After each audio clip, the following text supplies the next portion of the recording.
जंगल metros वाह क्या गजब का शिकार है। इसकी महक ही बता रही है कि आज की रात कितनी जायकेदार होने वाली है। बस दुआ है कि कोई और हिस्सेदार बीच में ना टपक पड़े। तभी झाड़ियों में जोरदार सरसराहट होती है और एक खूंखार भेड़िया बाहर निकलता है। सियार अपनी इन नीच नजरों को इस हिरन से दूर रख। यह मेरा शिकार है। मैंने इसका पीछा तब से किया है जब यह नदी किनारे पानी पी रहा था।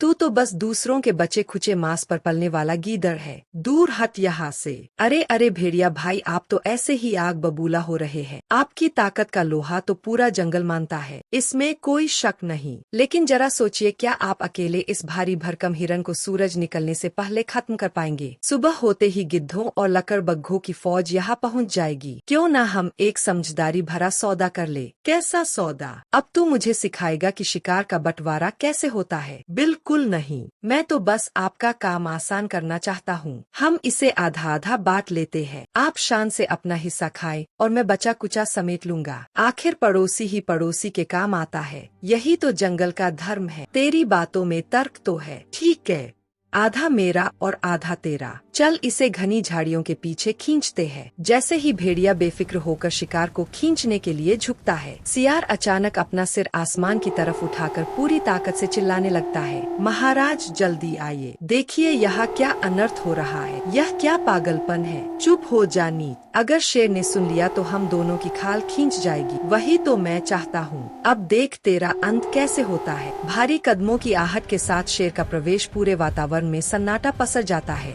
किसकी मौत उसे यहाँ खींच लाई है? किसने मेरी रात की शांति भंग करने की जुर्रत की? और यह शिकार यहाँ क्या कर रहा है? क्या यह मेरी अनुमति के बिना मारा गया है? महाराज न्याय कीजिए। मैं तो आपका नादान सा सेवक हूँ। मैंने बड़ी मशक्कत के बाद आपके सुबह के नाश्ते के लिए यह हिरन मारा था। मैं बस आपको खबर करने ही वाला था कि तभी इस दुष्ट भेड़िए ने मुझ पर हमला कर दिया और शिकार छीनने की कोशिश की। महाराज यह सरासर झूठ है। यह सियारझर उगल रहा है। शिकार मैंने किया है और इसी ने मुझे आधा हिस्सा देने का लालच देकर यहाँ फंसाया है। महाराज इसकी बातों पर यकीन ना करें। यह अभी भी कह रहा था कि शेर अब बूढ़ा और कमजोर हो गया है। अब जंगल का असली राजा मैं हूँ। इसने आपके हिस्से के मांस पर दांत कराने की हिमाकत की है। महाराज क्या भेड़िए, तेरी इतनी मजाल, तूने मेरे अस्तित्व को चुनौती दी। तूने सोचा कि शेर सो रहा है और तू उसके हिस्से का शिकार डकार जाएगा। नहीं महाराज, सियार आपको गुमराह कर रहा है। मैं आपकी सौगंध खाता हूँ। खामोश, गद्दारों की जुबान से निकली सौगंध की कोई कीमत नहीं होती। आज मैं तुझे ऐसा सबक सिखाऊंगा कि फिर कोई मेरी सत्ता की तरफ आंख उठाने की हिम्मत नहीं करेगा। अचानक बड़े पैरों की टहनियां हिलती है और एक वृद्ध हाथी सामने आता है। ठहरिए वनराज, क्रोध में लिया गया फैसला अक्सर निर्दोष का रक्त बहा देता है। इस भेड़िए को छोड़ दीजिए। गजराज, आप इस समय यहाँ क्या? आप इस चोर का पक्ष ले रहे हैं? मैं पक्ष नहीं ले रहा महाराज। मैं केवल उस सत्य का साक्षी हूँ जिसे मैंने अपनी आंखों से देखा है। मैं पिछले कई घंटों से इसी बरगद की छाया में विश्राम कर रहा था। महाराज, हाथी दादा की उम्र हो गई है। शायद इन्हें अंधेरे में भ्रम हो गया होगा। मेरी आंखें धुंधली हो सकती है सियार, लेकिन मेरे कान और बुद्धि अभी भी बहुत तेज है। महाराज, सियार ने खुद भेड़िए को झांसे में लिया और आधा हिस्सा देने का वादा किया। जैसे ही भेड़िए ने इसकी बात पर भरोसा किया, इस धूर्त ने आपको आवाज लगा दी ताकि आप भेड़िए का काम तमाम कर दें और यह अकेले मजे से शिकार खा सके। क्या यह सच है सियार? तूने मुझे अपनी निजी साजिश का मोहरा बनाने की कोशिश की। महाराज, वो दरअसल मैं तो अब सफाई मत दे। तूने अपने राजा के साथ गद्दारी की है। तुझे लगा कि तेरी छोटी सी चालाकी मेरी सूझबूझ को मात दे देगी।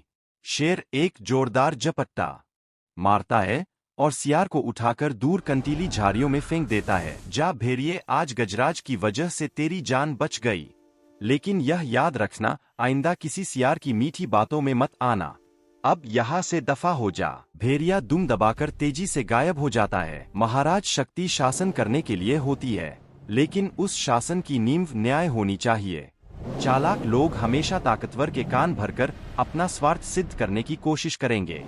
आज आपने मेरी आंखें खोल दी गजराज। धोखा देने वाला चाहे कितना भी शातिर क्यों ना हो, सच्चाई की रोशनी उसे ढूंढ ही लेती है। झाड़ियों से सियार लंगड़ाते हुए बाहर निकलता है। उसका शरीर जख्मों से लहूलुहान है और आंखों में प्रतिशोध की ज्वाला जल रही है। शेर की वो बेपनाह ताकत और उस बूढ़े हाथी की गवाही, आज इन दोनों ने मिलकर मेरा खेल बिगाड़ दिया। पर याद रखना सियार अभी मरा नहीं है। इस जंगल ने अब तक सिर्फ मेरी चालाकी देखी है, अब मेरा खौफनाक इंतकाम देखेगा। शेर ने मुझे इन कंटीली झाड़ियों में फेंक कर अपमानित किया है, अब मैं उसे ऐसी गहरी खाई में धकेलूंगा जहां से कोई हाथी भी उसे बाहर नहीं निकाल पाएगा। तभी वहां से एक जंगली स्वर गुजरता है जो अपनी ताकत के घमंड में चूर और लड़ाकू स्वभाव का है। सियार उसे देखते ही गिरगिट की तरह रंग बदलता है और अत्यधिक पीड़ा का ढोंग करने लगता है। उफ, मर गया रे स्वर भाई, जरा संभल कर, आज इस जंगल की हवाएं ठीक नहीं है। शेर का दिमाग 7वें आसमान पर है और वह पागलपन की हदें पार कर चुका है। उसने मुझ जैसे वफादार सेवक का यह हाल किया है, तो सोचिए आप जैसे तंदुरुस्त और रोबीले जीव को वह भला कैसे बर्दाश्त करेगा। क्या बकवास है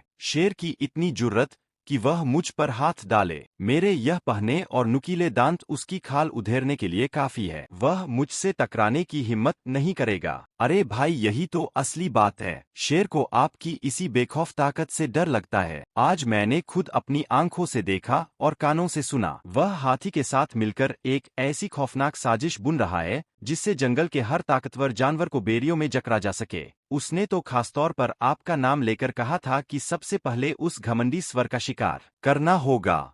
हाथी और शेर का मेल, यह तो पूरे जंगल की तबाही है। सियार, मुझे बता, अब चुप बैठने का वक्त नहीं है। मुझे क्या करना चाहिए? देखिए, अकेले लड़ेंगे तो शेर आपको फाड़ देगा, लेकिन अगर आप जंगल के बाकी दिग्गजों जैसे भैंसों के झुंड और फुर्तीले चीतों को इकट्ठा कर ले और उन्हें समझाए कि शेर अब बूढ़ा और सनकी हो गया है, तो हम सब मिलकर उसे इस गद्दी से उतार सकते हैं। फिर जंगल हमारा होगा। बरगद के विशाल पेड़ के नीचे का मैदान।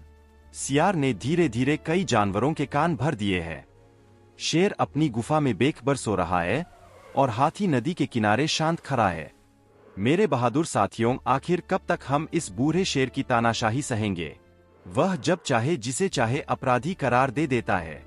आज उसने मेरा लहू बहाया है, कल आपके बच्चों की बारी होगी। क्या हम अपनी आजादी के लिए एक साथ खड़े होने का साहस भी खो चुके हैं? सियार की बात में दम है। हम अपनी सुरक्षा और सम्मान के लिए चुप नहीं बैठ सकते।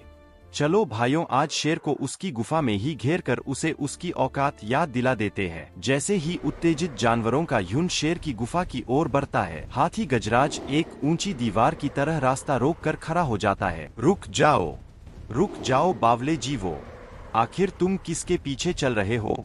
उस सियार के पीछे जिसे शेर ने उसकी गद्दारी और नीचता की सजा दी थी। क्या तुमने कभी शेर को बिना किसी ठोस कारण के किसी का खून बहाते देखा है? गजराज, आप शेर के पुराने साथी हैं, इसलिए आप उसकी हाल बन रहे हैं। सियार ने हमें सब सच बता दिया है कि आप दोनों मिलकर हमें अपना गुलाम बनाने की तैयारी में है। मूर्खों, तुम्हारी आंखों पर पट्टी बंधी है, जरा पीछे मुड़कर देखो। तुम्हारा वो तथाकथित नेता सियार कहाँ है? सभी जानवर अचानक पीछे मुड़ते हैं। सियार झाड़ियों के पीछे दुबक कर भागने की फिराक में है ताकि लड़ाई छिड़ते ही वह शेर के गुफा में रखे मांस के भंडार पर कब्जा कर सके। वह तुम सबको मौत के मुंह में जोक कर क्षुद्र राजा बनने के सपने देख रहा है। शेर सख्त है, लेकिन वह न्यायप्रिय है। सियार केवल स्वार्थी है। अगर आज शेर की सत्ता गिरी तो यह जंगल अराजकता और खून खराबे की आग में जल जाएगा। उसी क्षण शेर गुफा से बाहर निकलता है।